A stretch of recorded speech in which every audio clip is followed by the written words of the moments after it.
총선에서는 처음 실시되는 사전투표가 어제와 오늘 이틀 동안 치러졌습니다.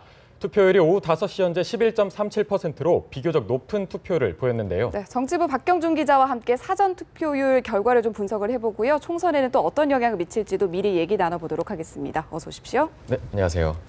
네, 기자님, 현재 11.37%의 투표율이 나왔는데 어떻게 이게 높은 편인가요? 어떻게 해석할 수 있을까요?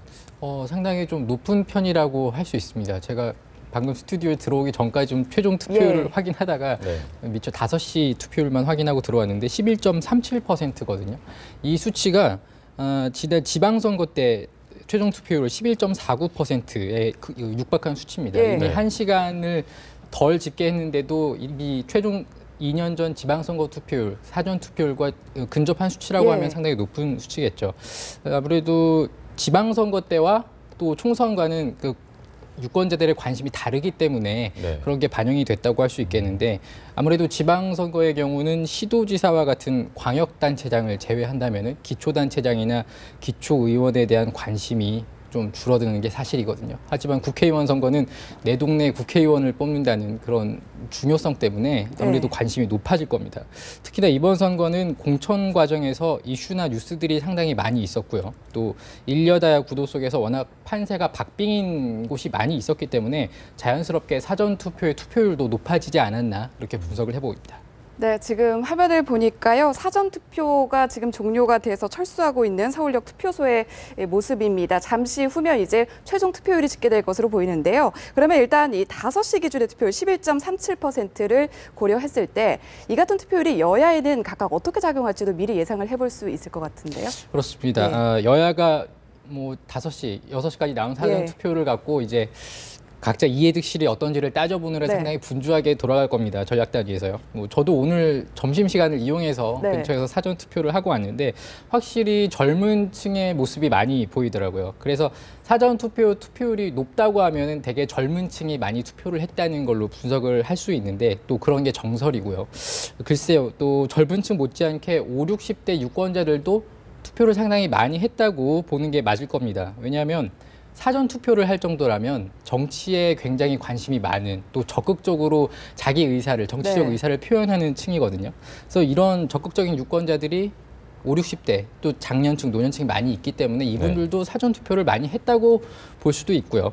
그래서 이분들은 또 되게 보수적 성향이 강한 유권자층 아니겠습니까? 그래서 섣불리 어디에 사전투표 투표율만 보고 어디에 유리하다, 불리하다라고 예측을 하는 건 좀 이르지 않을까, 그렇게 결론을 낼 수 있겠습니다. 네.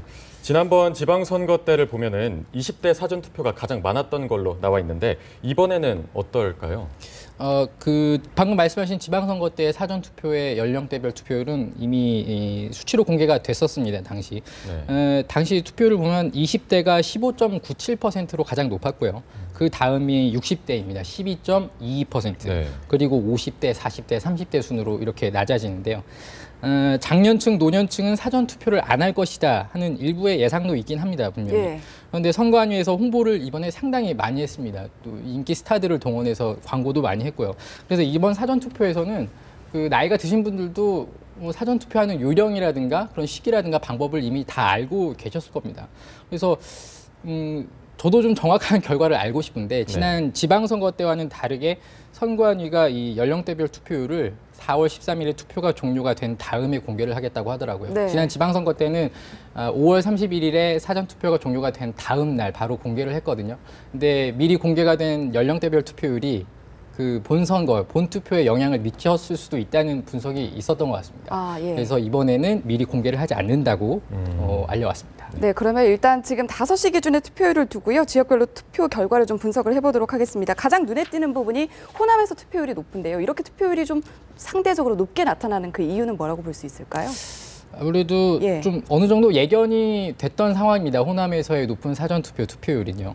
이 지역은 더불어민주당과 국민의당이 호남 지역 제1야당의 지위를 놓고 상당히 격하게 맞붙은 상황이거든요. 그렇게 팽팽한 대결을 벌이는 양상이 사전투표 투표율에도 나타났다고 볼 수가 있고요. 대선 때를 생각해 보면은 아실 수 있을 겁니다. 그때 당시 박근혜 후보와 문재인 후보가 여야 1대1 구도를 확실하게 형성을 하면서 투표율이 무려 75%까지 올라갔거든요. 네. 그때를 생각하면은 호남 투표율이 높다는 것 충분히 이해가 가능한 상황이고요. 아마 사전 투표일에 맞춰서 양측이 조금 조직적으로 사전 투표에 많이 나가도록 동원을 하지 않았나. 여기 들어오기 전에 광주에 있는 사람들과 좀 통화를 해보고 취재를 해봤는데 네. 실제로 그런 움직임이 있었다고 하더라고요. 아무래도 상대 당을 의식할 수밖에 없는 투표율이기 때문에 아무래도 조직적으로 사전 투표에 나섰을 가능성도 있습니다. 네. 그렇다면 이제 나흘 정도 투표일까지 나흘 정도 남았는데 호남에서 두 야당 간의 대결이 더 치열해질 수밖에 없겠네요. 그러면.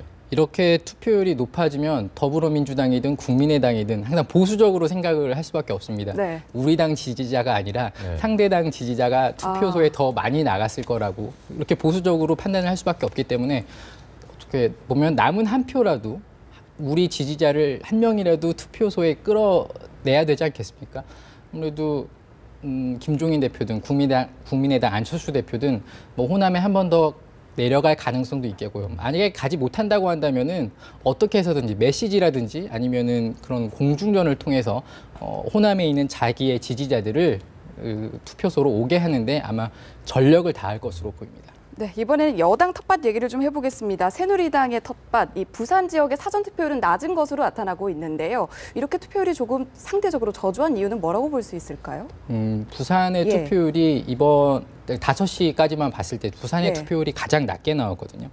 근데 지방선거 당시에도 사전 투표율이 그 당시에는 대구가 가장 낮았고요. 그 다음이 부산이었습니다. 네. 아무래도 공천 과정에서의 잡음이 영향을 미쳤을 수도 있고요.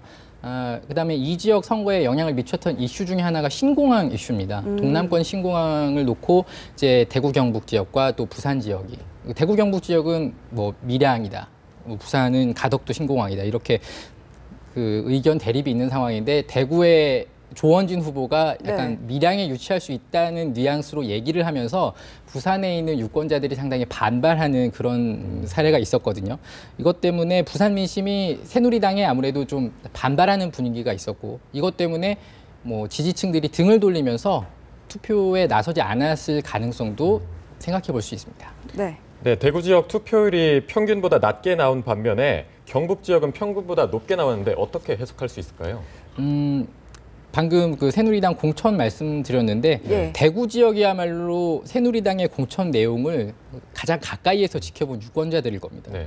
그래서 제 주변에 대구에 살지 않는 새누리당 유권자들도 새누리당의 이 지지를 철회하겠다, 투표를 하지 않겠다, 뭐 그런 사람들이 많은데 하물며 대구 지역의 새누리당 지지자들이야 뭐 오죽하겠습니까?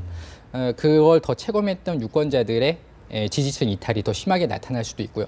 경북 지역은 상대적으로 그런 공천 내용에서 좀 거리가 있었기 때문에 뭐 투표율이 그렇게 낮지는 않았던 걸로 이렇게 해석해 볼 수 있겠습니다. 네, 지금 화면을 보시면요. 경찰이 호위하에 지금 투표함을 옮기는 장면 화면으로 함께 확인을 할 수가 있습니다. 일단 박 기자, 지금까지 분석해 주신 그 원인과 그리고 여당 텃밭 지역의 그런 낮은 투표율, 분명한 상관관계가 있다면 새누리당에서 계속해서 이 읍소 전략을 투표율까지 펼칠 가능성이 있다고 볼 수 있을까요? 그렇습니다. 예. 새누리당 지지층의 이탈이 우려되면서 김무성 대표를 비롯한 지도부가 좀 투표를 해달라, 네, 뭐 적극적으로 과반 읍소 의석을 전략을 만들어달라, 펼치고 있죠. 적극적으로 읍소 전략을 펼치고 있는데요. 뭐 선거일이 며칠 남지 않았습니다. 어떤 변수가 나타날지 모르겠지만 예. 그 변수가 표심에 반영되기까지 시간이 너무 짧게 남았다는 걸 생각하면은 새누리당이 새롭게 펼칠 전략이 없을 것 같아요. 제가 보기에는. 그래서 여태까지 해왔던 지지층에게 과반 의석을 몰아달라. 또 네. 박근혜 정부의 안정적 국정 운영을 위해 표를 한 표라도 더 달라. 이렇게 얘기하는 전략이 가장 효과적이고 또 가장 주력해서 펼칠 전략이 아닐까 그렇게 생각이 됩니다. 네, 오후 5시 기준 투표율은 11.37%. 지금은 최종 투표율이 아직 집계되지 않은 상태인데요. 그 수치가 나오면 또 계속해서 내용을 전해주시기 바라겠습니다. 오늘 말씀 여기까지 듣겠습니다. 고맙습니다. 고맙습니다.